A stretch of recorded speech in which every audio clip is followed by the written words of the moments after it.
I'm going to show you how I made over $200 in less than 4 hours and without doing a single DoorDash order on this segment of the Gig Geezer. Check it out.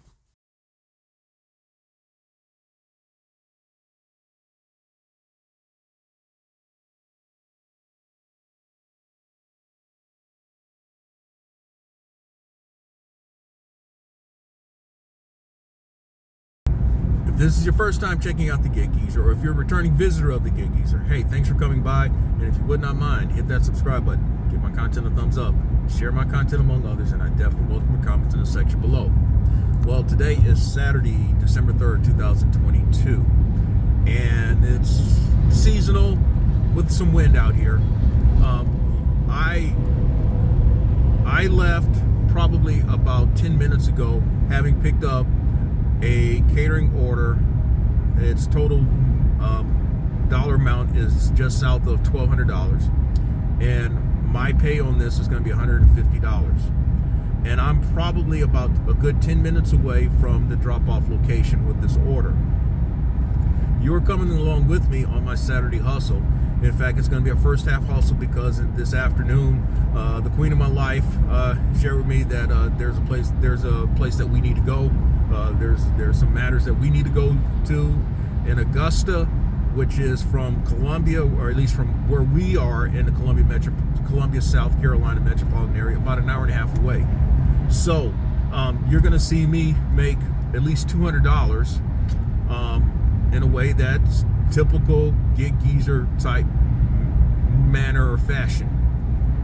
So once I drop off this order, in fact, you see here on the inset, this is the extent of the order. You saw all those bags. It's very similar to, as you see on this inset here, and maybe this inset here, a couple of catering opportunities, in which they were large dollar catering opportunities, also from the same restaurant.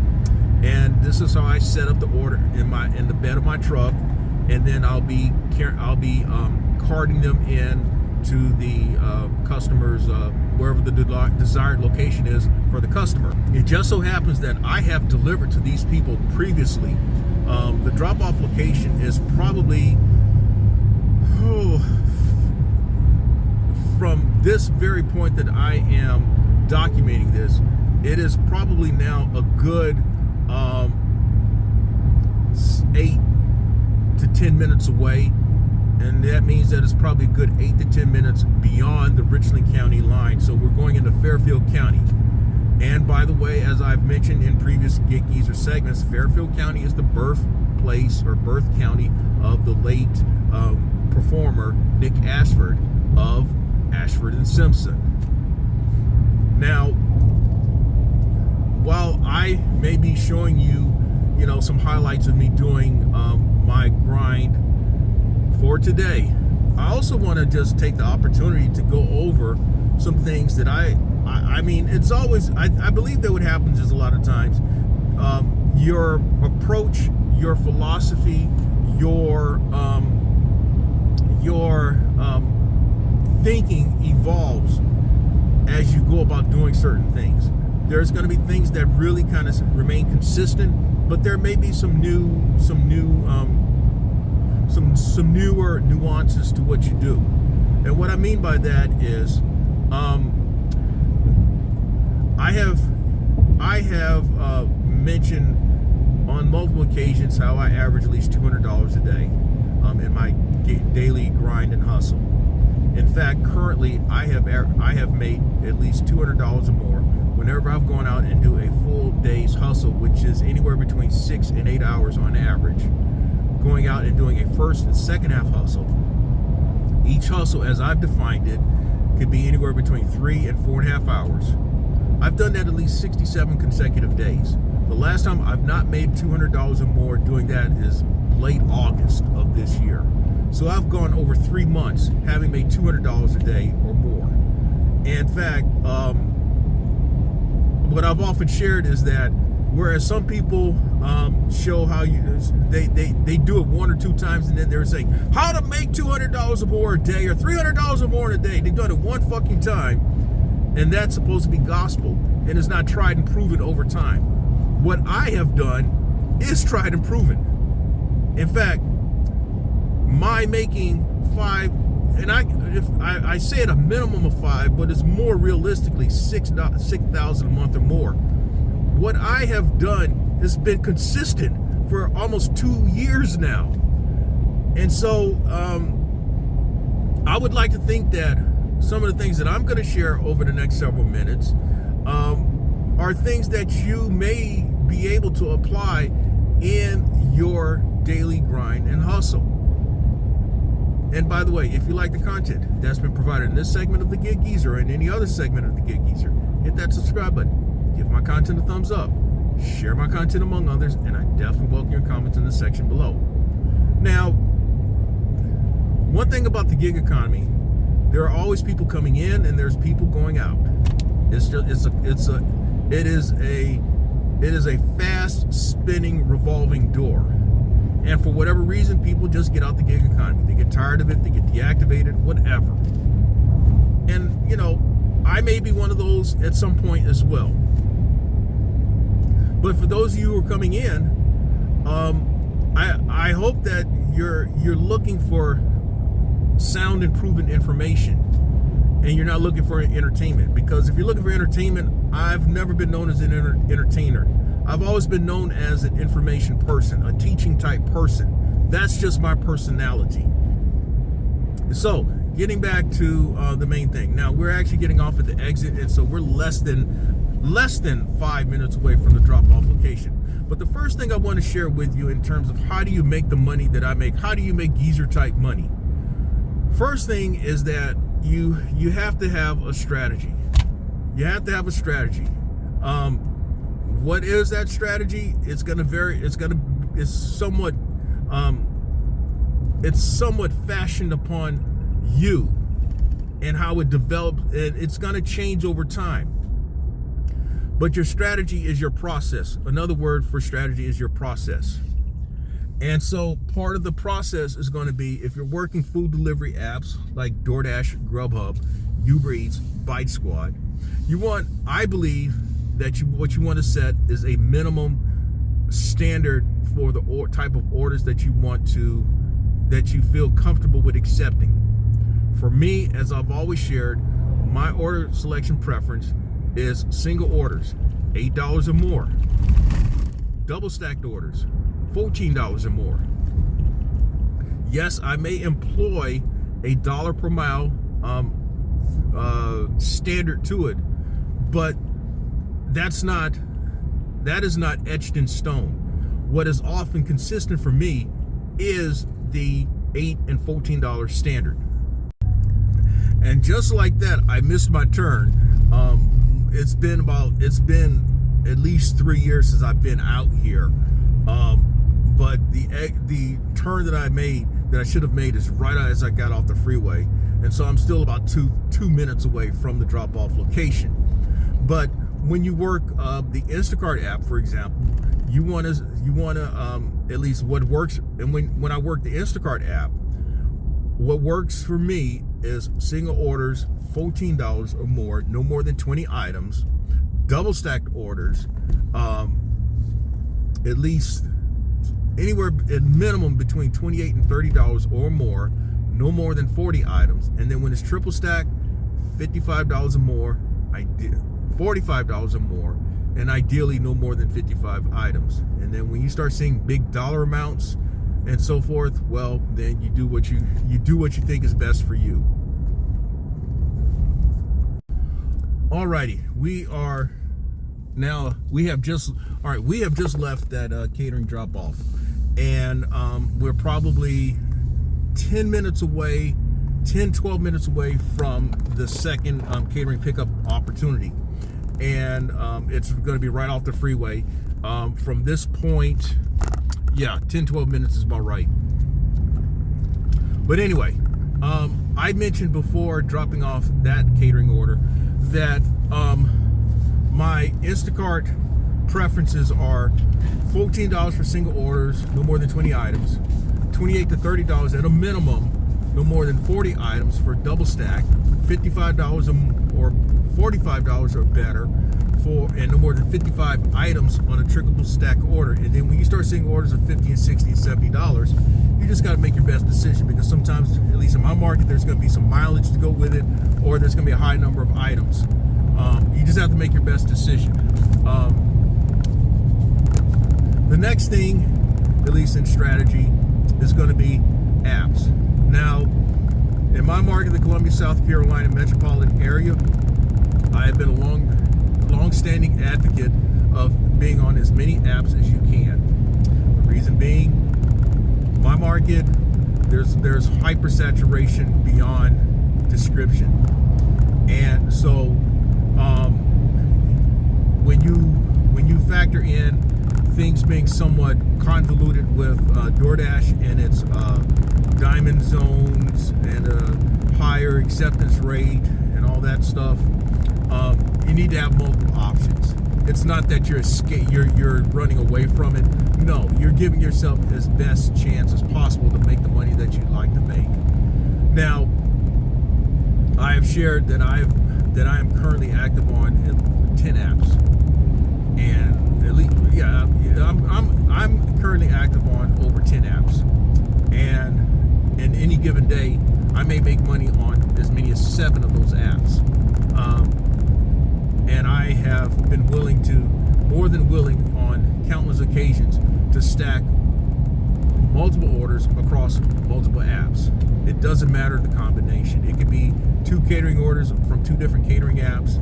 It could be a catering order with a Instacart, a catering order with a Roadie, a catering order with a DoorDash or Grubhub. It does not matter. Any of those combinations, I've been known to make it work. Now, there are those who really talk down on those of us who are more than willing to stack orders across multiple apps. There is the term out there called dirty multi-apping. And my response to that is that I am a dirty multi-apper. I'm a dirty, old-ass, motherfucking, dirty multi-fucking apper. And I am more than willing, as my definition is, again, to stack multiple orders across multiple apps, because that is really how you're going to make your most money. As I've shared multiple times, the truest way of operating as an independent contractor, being in business for yourself, is accepting the best order that comes across your screen at that given moment. And the only way that's gonna happen is if you see orders coming from across multiple apps. That's gonna put you in the best position possible to make the most money at that moment. So it's really no given secret about how I go about doing those things. The question is, are you willing to do those things? Are you willing to take on that mindset? Are you willing to train your mind, train yourself, or discipline yourself in order to do those things? If you're not, then I'm not mad at you. Do what is comfortable to you, because ultimately that's all that matters. And by the way, if you like the content that's been provided in this segment of the Gig Geezer or in any other segment of the Gig Geezer, hit that subscribe button. Give my content a thumbs up. Share my content among others, and I definitely welcome your comments in the section below. So that's a big part of your strategy. That's a big part of your process. The order selection, preferences, and then how you go about doing things. Now, I've not talked much about dollar per mile because I do employ some facets of dollar per mile, but it is not the deciding factor for me, because admittedly, I have taken orders that were not at a minimum of $1 per mile, meaning that if the offer amount is $6, ideally, if you do at least a minimum of $1 per mile, the order distance should be no more than 6 miles. That said, I'm aware of drivers who won't move for unless it's $2 a mile or $3 a mile. While you still see those type of orders, depending on your market, come across your screen, a lot of times you're not going to see that. Those orders are not going to be $1 per mile. They're going to be horrible. But there are certain situations which I will take an order that, say, for example, has an offer amount of $12.50, and it's showing 15 miles. But I'm going to take a gamble that I'm going to catch an order along the way, and then it's going to make sense because the added dollar amount then makes it more than $1 a mile. And I've been successful on that type of premise at least 75-80% of the time. And that kind of coincides with poker players have often shared that your first instinct is going to be correct 75-80% of the time. So one of the things I've also shared is that I believe that you have to have somewhat of a love for chaos, and that you have to have a gambler's mentality, because you are betting on yourself. As one noted content creator out there saying, bet on yourself. Pedro, ain't that right? Bet on yourself. You're betting on your ability to make it happen. And I am more than willing to bet on myself. Maybe because I have been in a hustling, I've put myself in hustling situations since I was a teenager. And at the core of those who know me personally, those who know me away from YouTube, those who know me away from DoorDash, Grubhub, Uber Eats, and all those gig apps, those who know me from my days bowling, hustling at the bowling alley. And in order to make money at the bowling alley, anything like that, gambling, well, bowling, I mean, it's not, I'm not going to call it gambling, but when you're playing poker, you're betting on your ability to outthink the other person or to anticipate the next person's moves. When you're bowling for money, you're saying that I have worked on my skills to the extent that I believe that I can knock down more pins than the next person. Or I'm going to put myself in a position where I'm going to knock down more than enough pins to see money from it. And that's kind of my mindset. If I do what I think I can do, I'm going to do better than most people. That's just my mentality. So I know that I'm not winning you. I'm not going to win you over with the entertainment aspect. I'm not going to come in with these animated overlays and all that stuff and these goofy sounds. No, I'm not going to do that. My personality, my demeanor is more of a straightforward delivery. My personality, my demeanor is more of a teaching personality and demeanor. I am more of the one who's going to provide you information. And that's kind of a reflection of my days as a newspaper reporter as well. It is what it is. The next question is, what are your expectations when you come out here? Are you setting certain goals, or are you just out here just to, see what happens? I mean, I started out that way. I mean, when my very first foray into the gig world was on the Uber app, the Uber rideshare app, and I saw where the selling points that you can make $25 an hour doing this, which would be better than what I'd been doing as an insurance agent. And so I turned on the app to see what I can do. And my very first day, or within my first 24 hours, I made like $135. I'm like, damn, that's pretty good money for me, man. That's how you get hooked onto it. And then when you start putting certain days together and all, you start seeing, well, hey, this money is just as good as what I was making doing this other thing, in my case as an insurance agent, or in comparison to W-2 gigs that I've had. The gig economy money can be quite well for you. And as I've shared multiple times, I mean, I'm on pace as of today, December 3rd, 2022. I'm on pace to top 70,000, over 70,000 for the year, for the third consecutive calendar year. And again, people ask, how do you do it? I'm sharing with you how I do it. Now, you have to set certain expectations for yourself. I really believe it's about expectations. It's not about going about things just to see how things go. You have to expect of yourself that you're going to do that. At the end of the day, at the end of the week, at the end of the month, you're going to meet your goals. If you don't, it doesn't mean that you're a failure. But if you set those expectations, more than not, you're going to meet those expectations and exceed them. It's kind of a life thing. I know, like with the way I was raised, there were expectations that were placed upon me, and I didn't know at the time. There were expectations that I would excel in life. There were expectations of me that I would, for lack of better words, exceed the righteousness of the Pharisees. In other words, that I would be twice as good, 3 times as good as the next person. And for some of us in life, that is a reality. We've been taught, some of us have been taught in this society that we have to be 2 and 3 and 4 and 5 times better than the next person before we even be counted as on par with the next person. And that's a shame, but you know, you put that type of expectation on yourself. You demand a certain amount of excellence out of yourself. You demand a certain amount of proficiency out of yourself. This goes with the mentality that you have to have when you go about doing things like gig economy work or being in business for yourself.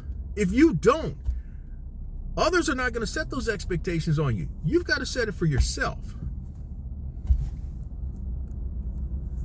Now, we are right down the street from the next pickup location, and that's another catering order. Dlivrd knows that I am en route to the location, and the drop-off location from here is going to be about 10 minutes away. And so I'll get back with you once I pick up the order. All right, so I have dropped off that second catering order. The second catering order was at an interesting location. It was at a football stadium. There are 2 college-sized football stadiums in the Columbia metropolitan area, and they're both literally about 10 minutes from each other, traffic, and when you factor in traffic. One is Williams-Brice Stadium, where South Carolina plays, the Southeastern Conference School plays, where they pack 80,000 or more every home game, win or lose. And then there's the Charles A. Johnson Stadium for Benedict College. And Benedict College is the host venue for the high school state championship games this week. And I didn't even know about it. Of course, that brings me back to my days as a sports reporter, where I actually had to cover a couple of South Carolina high school championship games. And the way it used to be back then, over 20 years ago, they actually would split them up. The games, most of the games are either played in Columbia or in Clemson, depending on the geography of the schools. And so with me being in Spartanburg, which is on the other side of the state, and Spartanburg being about an hour from Clemson, if that makes any sense, and then an hour from Charlotte along I-85, if there were schools on that side of the state, they would actually play at Clemson and would not have to travel to Columbia for the championship games. But then all the other schools would come in to Columbia to play the championship games. Well, that said, upon leaving the stadium, I got an interesting order. I actually seen it once come across my screen from BiteSquad, but it is a $14 order from Public Subs. And so I'm not going to pass up a Public Subs order for $14. And it looks like the drop-off location is a reasonable distance away, probably no more than 7 or 8 minutes from the store. Then from there, all right, so that order will put me at about $1.84 for the day. And then I've got the choice of either doing a point pickup or a roadie to finish my day, at least making at least $200. And here's the thing, I've been at it for what? An hour and 45 minutes, and I've already made $170. Picking up this order probably put me at about $184 in 2 hours. Alrighty, I have gone by Public, picked up the Public sub order, and have already dropped it off now. And I'm heading, after deciding on which way I'm going to go. I'm going to go with the point pickup order for the most money, $24. And the reason being is that the roadie orders at the Walmart location that where that order for $21 and change is, the orders tend not to always be in the system. The orders tend not to be ready, and so you end up taking an L for all the wait time, and then having to hope that they cancel it, which means a $6 cancellation, as opposed to you canceling it after $15 and you only get $4. I'm really taking a chance with the Point Pickup because I'm going to one of the worst Walmart locations in the Columbia metropolitan area, where there has been a culture of ineptness and lethargy for as long as I can remember. But maybe they got their act together. Maybe they got their act together, and I'll get this order and I'll be done. Now, the whole point of me doing this segment of the Gig Geezer really has been to share some of my thoughts on how to make $200 in a day, but also to show that, hey, you don't have to depend on DoorDash to make your money. I know that a lot of talk is about DoorDash because they are the most prominent of the gig delivery apps, gig food delivery apps. I mean, when you have over 6 million people that have been on the app in the previous year, and that number probably be more this year, 6 million people in 2022. And when you command 59% of the market share, you're gonna get your share of the conversation. All right, I am here at the Walmart location, and I'd like to think that I made the right choice, although I've been waiting here already 10 minutes for the order. This location is notorious for ineptness, lethargy, and it's just not one of your better locations in the Columbia metropolitan area. But I happen to speak with one of the people who's working in the pickup delivery section. She recognized that I am the person to be picking up the order, and that it's a futon chair. So they should be coming out with it shortly. I'm hoping. My hope is that I will be done in the next 20 minutes. But who knows? At least initially, as I mentioned, that if I'm done in the next 20 minutes, that would be probably $210 in about 3.75 hours. I've kind of gone over the numbers now. I went back into the Dlivrd app, and it's showing that I made $175.46 on those two catering orders. You add the $14 for the BiteSquad order, so that puts me at $1.89 and change. And you add $24.86 to this one, so we're talking about $214 in less than 4 hours. I think most people would take that. And that did not involve any DoorDash orders. That's right, no DoorDash orders. All right, you see on the inset, that is the item that I've picked up from Walmart here in the northwestern sector of the Columbia, South Carolina metropolitan area. My wait time was about 20 minutes for the order. I'm okay with that. And I mean, considering how bad it could be, how bad of a wait it could be for certain things, my concern was that I had pretty much committed myself to this order, and my hope was that I would not have to unassign for excessive wait time, meaning then that I would have to try to find another way of making the money that I'd look to make. So as it turns out, I'm going to make right at about $215 in less than 4 hours. I think most people would take that on any given day. And as for me, I was able to do it without any DoorDash orders, and no Uber Eats orders, no Grubhub orders, just one food delivery order, and that was the BiteSquad. And by the way, with the BiteSquad order, that was a chicken tender sandwich, and I like public chicken tender sandwiches. On that order, as you see on the inset there, it had white bread with buffalo sauce, white American cheese. It was toasted with jalapeno peppers, oregano, salt, pepper, onions, and oil and vinegar packets on the side. Man, I'm probably one of the most notorious picky eaters you'll ever see or ever come to know. Now, if that were my chicken tender sandwich, it would have been on wheat bread, but I've come to learn that Publix does not use wheat bread anymore. The closest they come to is multi-grain bread, which I'm okay with. It would not have been toasted. You would not put cheese on my sandwich. None.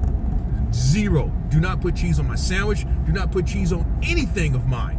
Pizza, you name it, cheese is a zero. Onion, I don't need it on my sandwiches.